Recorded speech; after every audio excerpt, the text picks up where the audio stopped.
So may pinapagawa sa atin ditong Asahi electric fan. Ayan. So check natin kung yung sira nito.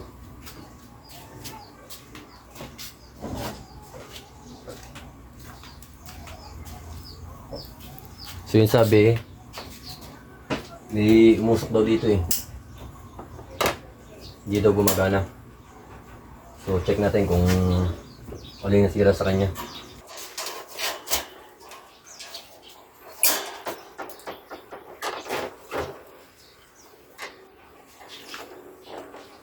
Visual inspection muna tayo. Ito yung kanyang plug. May umusok daw kasi dito eh. So yun o. Sira. Tapos itong wire niya ay puro ngat-ngat ng daga.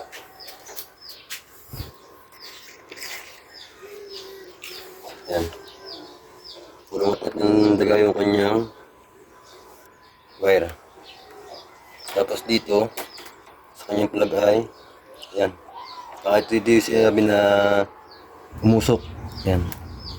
Umusok daw kasi ito. Yan, ito yung possible na gisira nito. Pero tingnan din natin. Pero isa na yan sa sira niyan. Papalitan natin ng wire yan. Ito natin.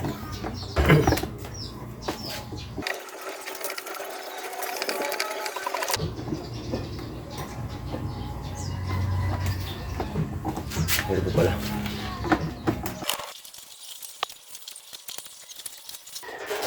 So yan, buksan natin. So napakadumi niya.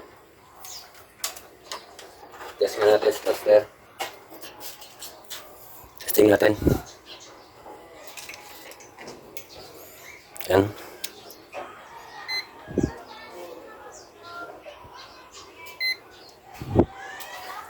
Check natin yung kanyang resistance. Kung gumagana pa. Kaya sa number 1. Kung gumagana pa. Gumagana number 1. Sa number 2. Gumagana. Number 3. Kaya nagluloko pala yung ano sa kanya. So wala. So ito na nga yung sinasabi na ano. Ayan. Na nag-spar. Nag-spark. Sa mga damage yung wire. So palitan natin yung kanyang wire. Ilisin na rin natin ito.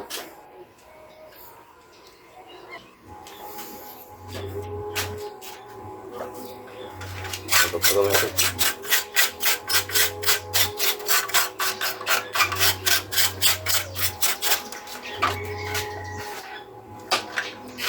Palitan natin yung kanyang wire sa plug. Sa kanyang linya.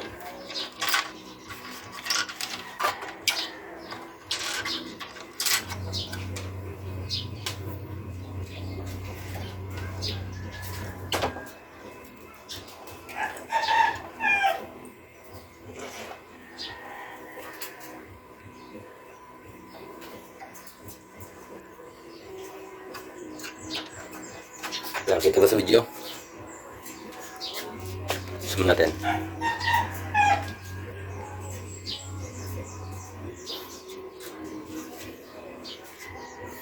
So ito yung ating papayta wire. Yan. Na-plug na. Tapos may wire. So bago yung papayta natin na wire. Natin palitan muna.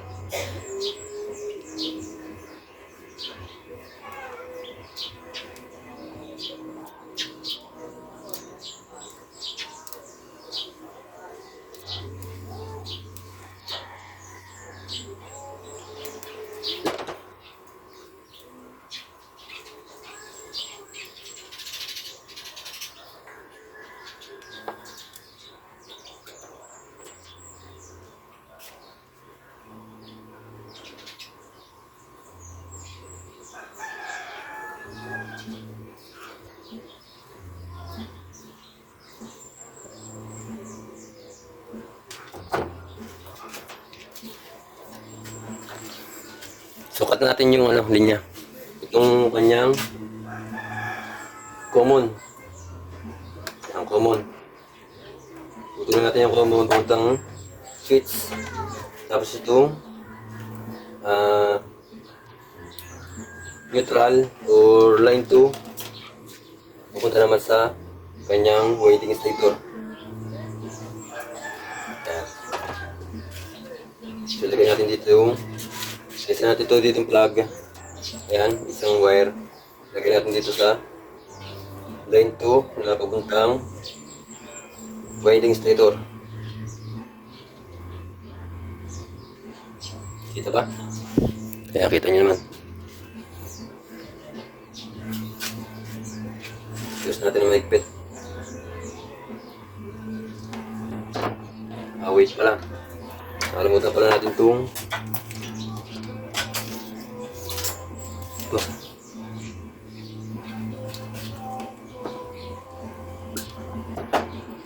Nakalimutan pala natin ito. Ilagay. So, ilagay muna natin.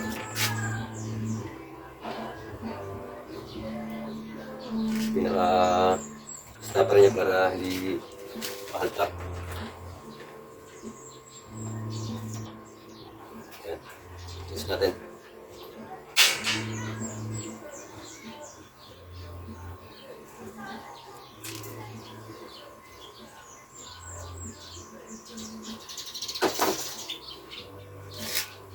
Tapos ating lagyan ng electrical tape.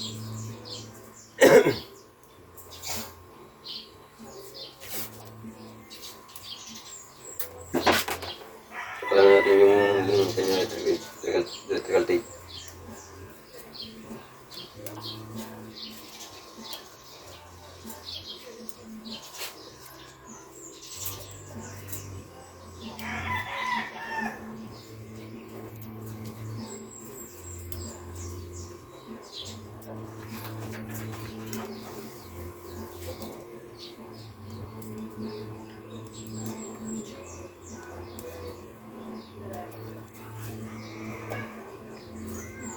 Yan.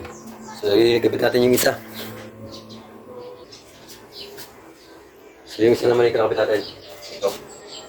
Itong line 1 dito sa common na papuntang sheets sa ating mga speed controller. Kaya kailangan bigyan ng supplyan.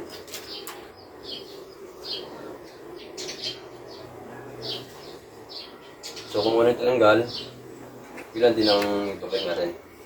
Sundan nyo lang din yung pwede na putulin nyo, sundan nyo rin ikabit.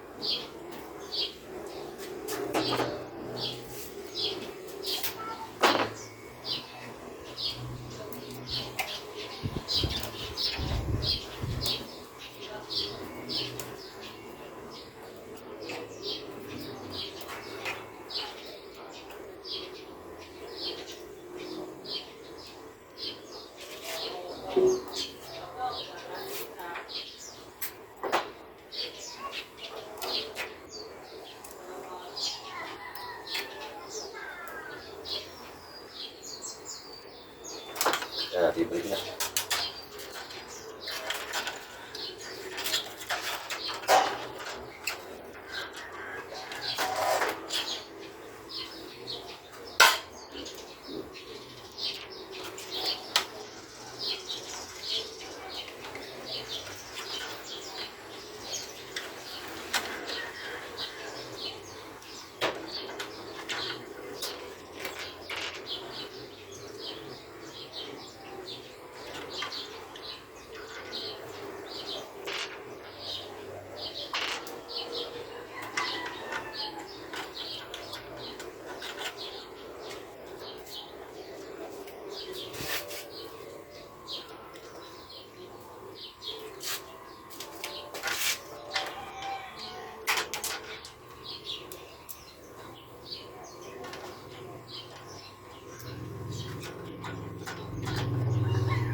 yung cover.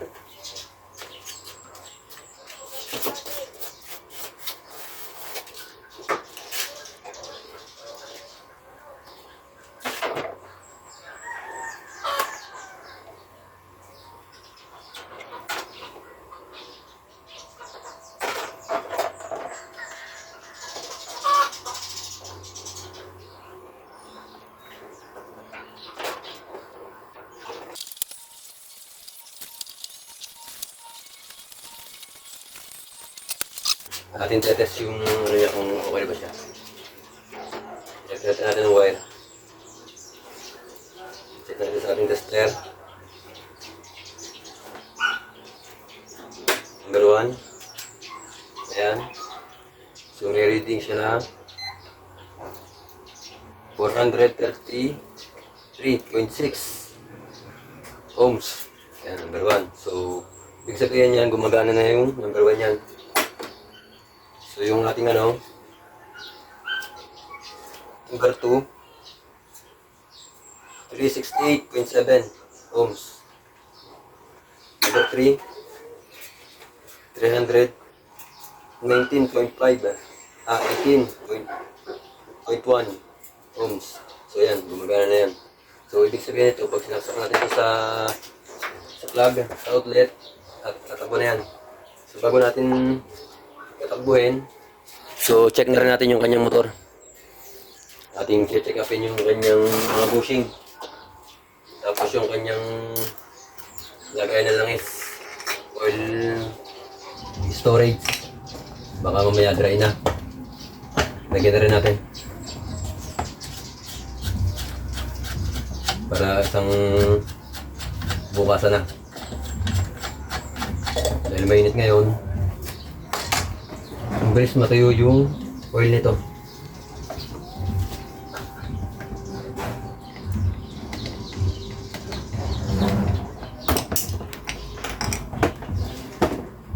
Kaya buksan na rin natin yung kanyang motor.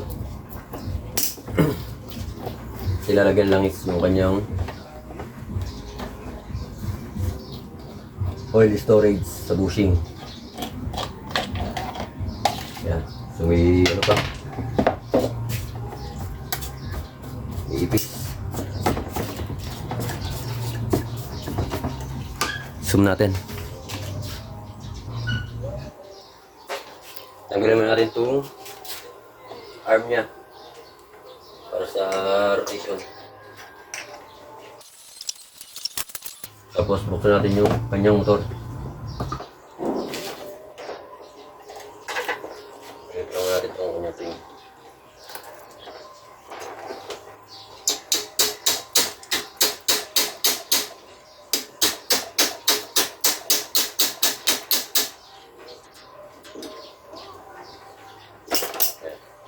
Tanggalin natin yung kanyang pin.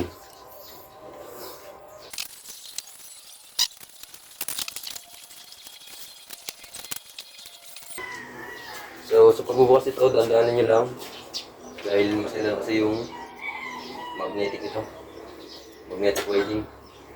Ayan, ito. Mamaya kasi ito, kailan nyo, malambot lang yung ganito, magnetic welding.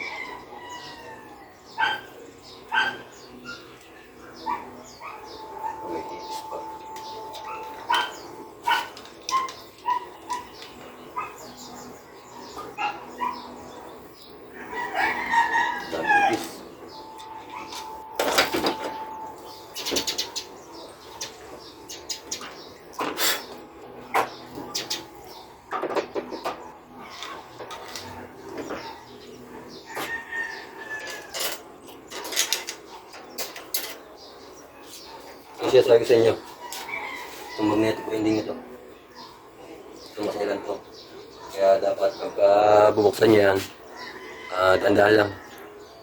Yan, zoom natin para makita. Yan yung mga wire na yan, oh. Maliliit na to. Yan, maliliit na to.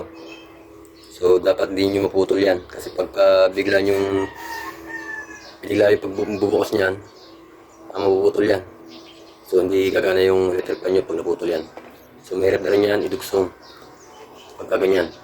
Pag naputol yung magnetic coil. So, dapat kailangan talaga dahan-dahan kayo pumubukas. Ayan. So, ilalagay natin dito na lang is ay itong kanyang oil storage.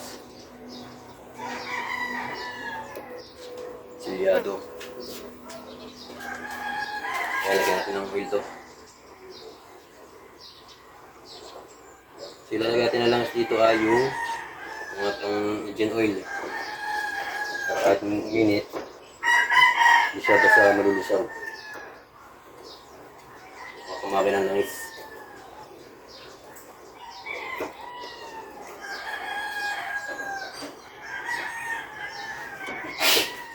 Tapos tulagyan na rin ito.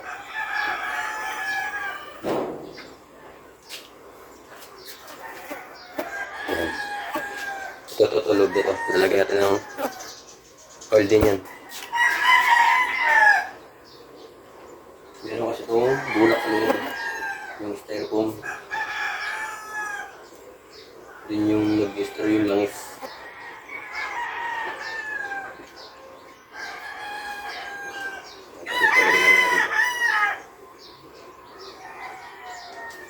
Ayan, tapos ibalikin natin.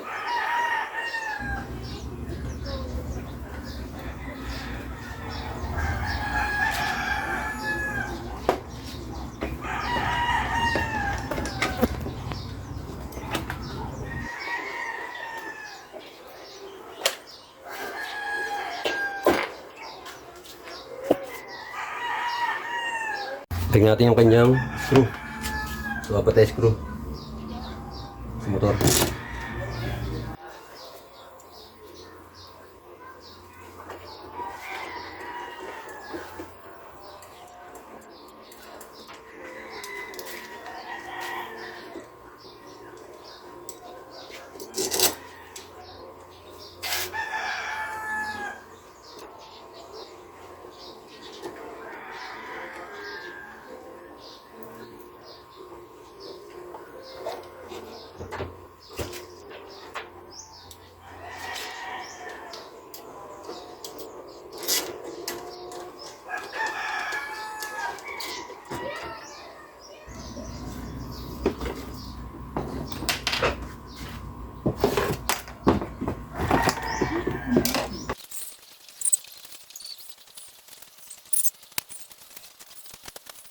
So, linisin ko muna yung kanyang LC pati yung kanyang cover para pagkabit natin malinis na.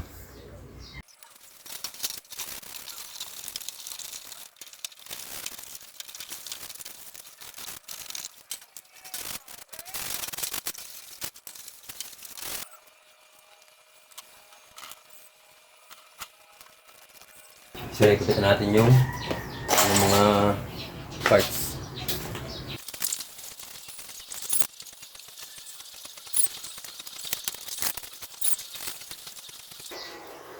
Natin yung kanyang plug, yung outlet. Testing natin yung number 1. So, gumagana na yung kanyang number 1. Yan, gumagana na. So, number 2, gumagana din. Then yung number 3. So, yun lang yung naging problema niya, yung kanyang wire. Tapos pala natin ng outlet. Yun lang yung naging problema nito. I don't ever slow up, no I don't take shit. I got no love for the fakeness. If you wanna play tough and wanna hate this, I'll always show up. I don't ever slow up, no I Ayun don't lang, take sharing is shit. caring. I got no love